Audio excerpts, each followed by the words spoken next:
malapit na nga tayo mag 100k followers. Gusto ko lang magpasalamat mula umpisa. Alam niyo ba, nag-umpisa lang tayo ng May na para bang napakadami nang nangyari at napakatagal na natin. So inumpisa natin ng May, June, July, August. So nasa 3 months pa lang tayo na nag-i-escape. Ito yung mga time na hindi marunong, yung mga tumba moments, at ito yung reminder na kung kaya namin, kaya nyo din. Lalo na pag lagi ka nanonood sa vlog ko. Wala lang, gusto ko lang sariwain yung mga nangyari. Dahil mag-100,000 followers na tayo.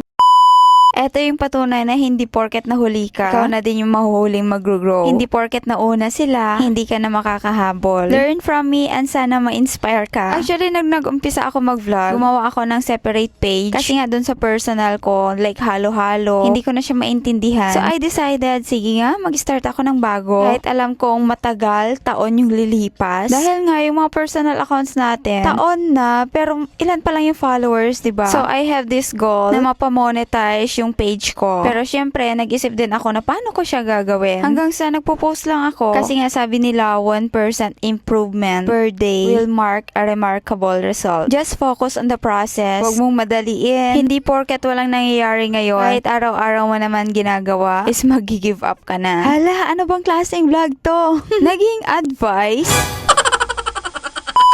And grabe, in 3 months time, 100,000 followers na tayo. And sobrang salamat dahil kung wala kayo, wala naman tayong ganitong kalaking Skates family. And kung nakaabot ka sa video na to, at kung isa ka na sa top fans, sige nga, gusto kong malaman kung anong size mo. Dahil mag-i-start na ako mag-stock. Dahil feeling ko ilang oras na lang yung lilipas, nasa 100,000 followers na tayo.